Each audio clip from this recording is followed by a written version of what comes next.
வணக்கம். பிப்ரவரி 3, 2026 இந்திய பங்குச் சந்தையான நிஃப்டில ஒரு பெரிய மர்மத்தை நமக்காக விட்டுட்டு போயிருக்கு. ஆமா. காலையில அந்த அமெரிக்க இந்திய வர்த்தக ஒப்பந்தம் நியூஸ் வந்துச்சு. ஒரு பிரம்மாண்டமான ஏற்றம். ஒரு பெரிய கேப் அப். ஆனா அதுக்கப்புறம் நாள் முழுக்க ஒரு மயான அமைதி. இது சந்தையோட பலத்தோட அறிகுறியா இல்லனா ஒரு புயலுக்கு பின்னாடி இருக்கிற ஒரு பொறியா? கரெக்ட். நீங்க எங்களோட பகிர்ந்துகிட்ட இந்த ஆழமான சந்தை பகுப்பாய்வை வச்சு இந்த மர்மத்தை விலக்கி அடுத்த நாள், அதாவது பிப்ரவரி 4ஆம் தேதி என்ன நடக்கலான்னு சில முக்கிய தடயங்களை தேட போறோம். மிகச்சரியான கோணம். இது வெறும் எண்கள் சம்பந்தப்பட்ட விஷயம் இல்ல. இது சந்தையோட உளவியலை புரிஞ்சிக்க ஒரு அருமையான வாய்ப்பு. ஆமா. இந்த அமைதிக்கு பின்னாடி ஒளிஞ்சிருக்கிற அர்த்தத்தை கண்டுபிடிக்கிறது தான் நம்மளோட இன்றைய வேலை. சரி, அப்போ இந்த மர்மத்தோட முதல் பகுதிக்கு வருவோம். இந்த ஏற்றம், அதாவது இந்த கேப் அப், இது ஏன் ஏற்பட்டுச்சுன்னு எல்லாருக்கும் தெரியும். அந்த வர்த்தக ஒப்பந்தம் தான் காரணம். ஆனா உங்க குறிப்புகள் இது ஒரு சாதாரண ஏற்றம் இல்ல, இத டோட்டலா வேற மாதிரி சொல்லுதே. மேக்ரோ ஃபண்டமெண்டல் ரீப்ரைசிங் கேப் அப்படின்னு ஒரு வார்த்தையை பயன்படுத்துறீங்க. ஆமா. கேட்கவே கொஞ்சம் சிக்கலா இருக்கே. அதோட அர்த்தம் என்ன? இங்கதான் இந்த ஆய்வோட மிக முக்கியமான விஷயமே தொடங்குது. பொதுவா ஒரு நல்ல நியூஸ் வந்தா மார்க்கெட் ஏறும், அப்புறம் கொஞ்சம் இறங்கும். அது ஒரு தற்காலிகமான ஒரு உணர்ச்சி வசப்பட்ட நிலை. சரி. ஆனா இது அப்படிப்பட்டதில்ல. ரீப்ரைசிங் கேப்பை இப்படி யோசிச்சு பாருங்க. இது நாள் வரைக்கும் உலக முதலீட்டாளர்கள் இந்திய நிறுவனங்களை ஒரு மாருதி 800 கார் மாதிரி பார்த்துட்டு இருந்தாங்க. ஓ. ஒரு குறிப்பிட்ட மதிப்பு, ஒரு குறிப்பிட்ட வளர்ச்சி வேகம். ஆனா இந்த வர்த்தக ஒப்பந்தம் வந்த பிறகு திடீர்னு அதே நிறுவனங்கள் அவங்களுக்கு ஒரு டெஸ்லா கார் மாதிரி தெரியுது. ஓஹோ, சுவாரஸ்யமான ஒப்பீடு. ஆமா, பொருள் ஒண்ணுதான். ஆனா அதோட எதிர்கால மதிப்பு, அதோட வளர்ச்சி பற்றிய முழு பார்வையுமே மாறிடுச்சு. புரியுது. இந்திய நிறுவனங்களோட எதிர்கால வருமானம் நம்ம முன்னாடி கணிச்சதை விட பன்மடங்கு அதிகமா இருக்கும்னு பெரிய நிதி நிறுவனங்கள் நம்ப தொடங்கிட்டாங்க. அதனால அவங்க இந்திய பங்குகளோட விலைய ஒட்டுமொத்தமா மறுநிர்ணயம் செய்யறாங்க. மறுநிர்ணயம்? இது வெறும் விலையேற்றம் இல்ல, இது ஒரு மதிப்பீட்டு மாற்றம். அதனாலதான் பழைய உச்சங்கள், பழைய தடைகள், பழைய வரைபடங்கள் எதுவுமே இப்ப செல்லுபடி ஆகாது. நாம் ஒரு புது ஆட்டக்களத்துல இருக்கோம். அடேங்கப்பா, இது முற்றிலும் ஒரு புது கோணம்.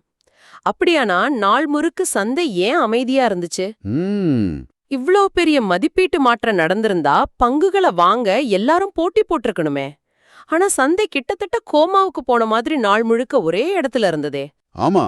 நான் உட்பட பலரும் அந்த அமைதிய பார்த்து அவ்வளவுதான், காலையில வந்த வேகம் வடிஞ்சிடுச்சு, இனி இறங்க ஆரம்பிச்சுடும் தான் நினைச்சிருப்போம். இது ஒரு பலவீனத்தோட அறிகுறி இல்லையா? இல்ல, அதுதான் இந்த ஆய்வோட மிகப்பெரிய திறப்பு.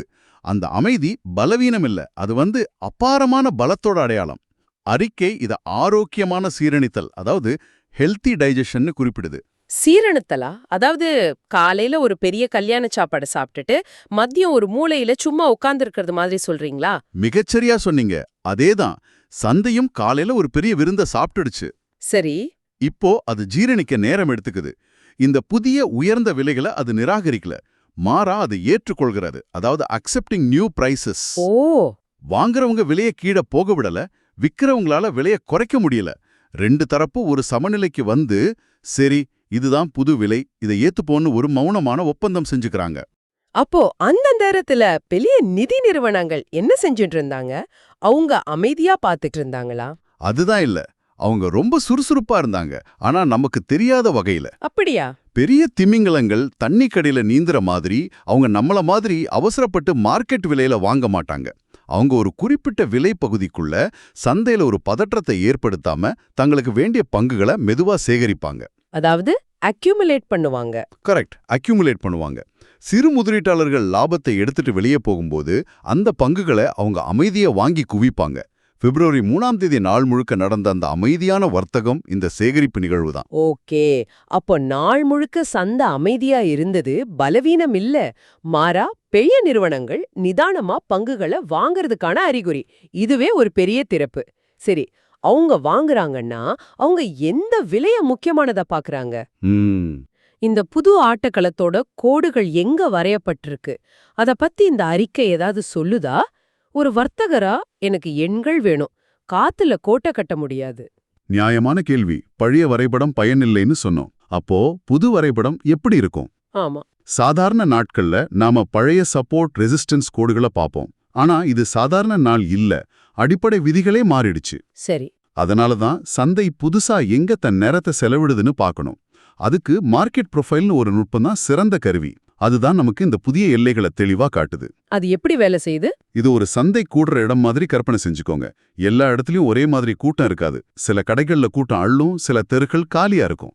ஆமா, கரெக்ட். அதுபோல பிப்ரவரி 3 அன்னைக்கு நிஃப்டி பல விலைகள்ல வர்த்தகமாச்சு. ஆனா 25,772, அதாவது 25,772ன்ற விலையில தான் அதிக வியாபாரம், அதிக கூட்டம் இருந்துச்சு. ஓ, இதத்தான் நம்ம POC, பாயிண்ட் ஆஃப் கண்ட்ரோல்னு சொல்றோம். இதுதான் அந்நிய நாளோட ஈர்ப்பு மையம், இல்லைன்னா நியாயமான விலை. சரி. ஈர்ப்பு மையம் புரியுது. மத்த எல்லைகள்? அந்த முக்கிய சந்தை பகுதி 25,728ல தொடங்கி 25,816ல முடிஞ்சது. இந்த எல்லைகள் தான் VAL, அதாவது வேல்யூ ஏரியா லோ, மற்றும் VAH, value area high. Okay. இந்த 90 புள்ளிகளுக்குள்ள தான் அந்நிய வர்த்தகத்துல 70% நடந்திருக்கு. அதனால இதுதான் சந்தை ஆராய்ந்து ஏத்துக்கிட்ட புதிய நியாயமான விலைப்பகுதி. புரியுது.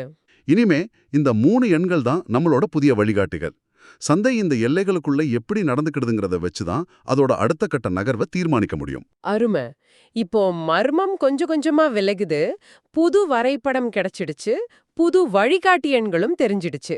இதையெல்லாம் வச்சு நாளைக்கு, அதாவது பிப்ரவரி 4ஆம் தேதி என்ன நடக்கலாம்?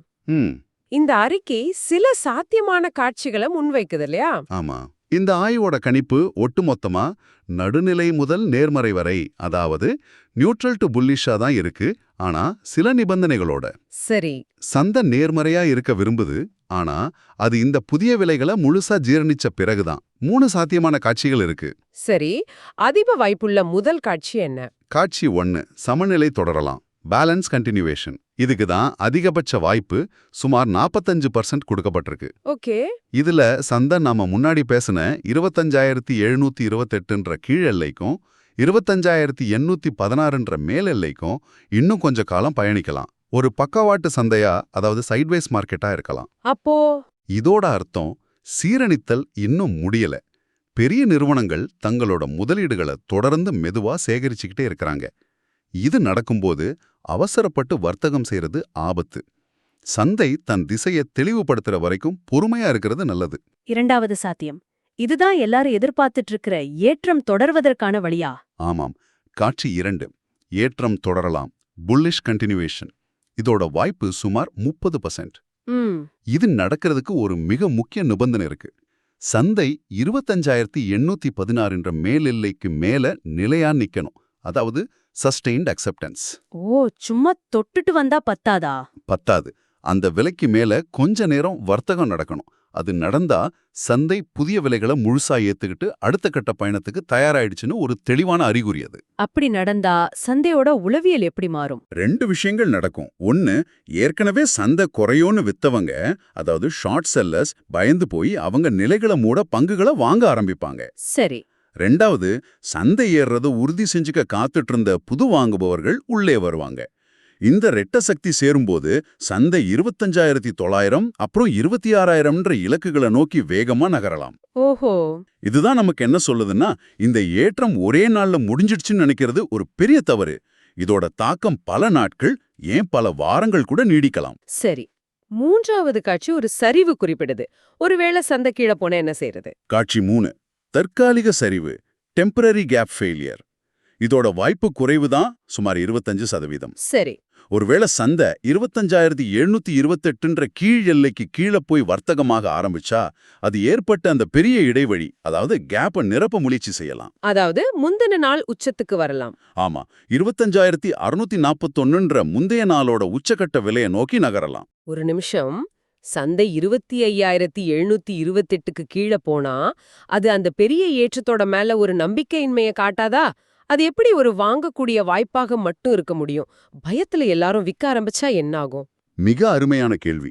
இங்கதான் வர்த்தகர்கள் செய்யற மிகப்பெரிய தவறு ஒழிஞ்சிருக்கு. ஓ. அறிக்கை இதை தெளிவா விளக்குது. இது நடந்தாலும் இது ஒரு தற்காலிக திருத்தம், அதாவது கரெக்ஷன் மட்டும்தான். இது சந்தையோட ஒட்டுமொத்த நேர்மறையான போக்கோட, புல்லிஷ் கான்டெக்ஸ்டோட மாற்றம் இல்ல. ஏன் அப்படி? ஏன்னா இந்த ஏற்றம் ஒரு பூகம்பம் மாதிரி. நிலத்தோட அஸ்திவாரமே மாறிடுச்சு. இப்போ லேசா கட்டடம் ஆடுனா அது இடிஞ்சு விழ போகுதுன்னு அர்த்தம் இல்ல. புரியுது. அஸ்திவாரம் வலுவா இருக்கு. அதனால இவ்ளோ ஏறிடுச்சு, நிச்சயம் கீழே வரும் நினைச்சு விக்கிறது, அதாவது ஃபெய்டிங் த கேப், ஒரு பெரிய தவறா முடியலாம். மாறா, இந்த சரிவு காலையில அதிக விலையில வாங்க தவறின பெரிய நிறுவனங்களுக்கு கிடைக்கிற ஒரு 2வது வாய்ப்பாவே பார்க்கப்படணும். ஆஹா! இந்த முழு பகுப்பாய்வோட மையச் செய்தி என்ன? இவ்ளோ தகவல்களையும் ஒரே வரியில சுருக்கமா சொல்லுங்களேன். மிக முக்கியமான கருத்து இதுதான். அமெரிக்க இந்திய வர்த்தக ஒப்பந்தம் சந்தையோட மனநிலைய சென்டிமெண்ட்ட மட்டும் மாத்தல, அதோட மதிப்பீட்டையே வேல்யூவேஷனையே மாத்திருச்சு. ஓகே. சென்டிமெண்ட் மாறினா அது சில நாள்ல சரியாயிடும். ஆனா மதிப்பீடு மாறினா அது ஒரு புதிய யதார்த்தம். சந்தை இது போன்ற மதிப்பீட்டு இடைவெளிகளை வேல்யூவேஷன் கேப்ஸ எளிதா நிரப்பாது. அப்ப என்ன செய்யும்? முதல்ல அது அந்த புதிய யதார்த்தத்தை ஜீரணிச்சு ஏத்துக்கும். அதுக்கப்புறம் தான் தன்னோட அடுத்த கட்ட பயணத்தை தொடரும். இந்த அறிக்கையோட கடைசி வரி ரொம்ப சக்தி வாய்ந்ததா இருந்துச்சு. அத கொஞ்சம் விளக்க முடியுமா? ஆமா, அதுதான் முழு பகுப்பாய்வோட சாரம். இது விற்பனைக்கான இடைவெளி அல்ல, இது விலை நிர்ணயத்திற்கான இடைவெளி. This is not a selling gap, this is a pricing gap. ஆஹா! அதாவது சந்தை அதிக விலைக்கு போயிடுச்சுன்னு அவசரப்பட்டு விற்கிறதுக்கான வாய்ப்பு இது இல்ல. சந்தை தனக்கான புதிய சரியான விலையை தேடிட்டு இருக்கு. அந்த தேடல்ல நாம குறுக்கிடக்கூடாது. அதாவது ஒரு கடையோட விலைப்பலகையில இருக்கிற விலைய பார்த்து நாம பேரம் பேசக்கூடாது. கடைக்காரரே ஒரு புது விலைப்பலகைய எழுதிட்டு இருக்காரு. ஆமா, எழுதி முடிக்கிற வரைக்கும் நம்ம காத்திருக்கணும். அப்படித்தானே? இதை விட அழகா சொல்ல முடியாது. பொறுமைதான் இப்போதைய மந்திரம். சந்தை இந்த புதிய விலைகளை ஏத்துக்குதா இல்ல நிராகரிக்குதான்றத பொறுத்திருந்து பார்க்கறதுதான் புத்திசாலித்தனம். சரி. இப்போ உங்களுக்காக ஒரு சிந்தனை. இந்த ஆய்வு முழுக்க வர்த்தக ஒப்பந்தத்தோட தாக்கத்தை மட்டுமே மையமா கொண்டிருக்கு. ஆமா. சந்தை இந்த ஒப்பந்தத்தோட மிகச்சிறந்த விளைவுகளை இப்போதே விலை நிர்ணயம் செஞ்சிடுச்சுன்னு வச்சுப்போம். அப்படியானா வர்ற வாரங்கள்ல இந்த ஆய்வுல குறிப்பிடப்படாத வேற எந்த வெளிப்புற காரணிகள் இல்ல உலகளாவிய செய்திகள் இந்த புதிய மதிப்பீட்டுக்கு சவாலா அமையக்கூடும். சந்தை அடுத்து சீரழிச்சுக்க போற அடுத்த பெரிய தகவல் என்னவா இருக்கும்? இத பத்தி நீங்க யோசிக்கலாம்.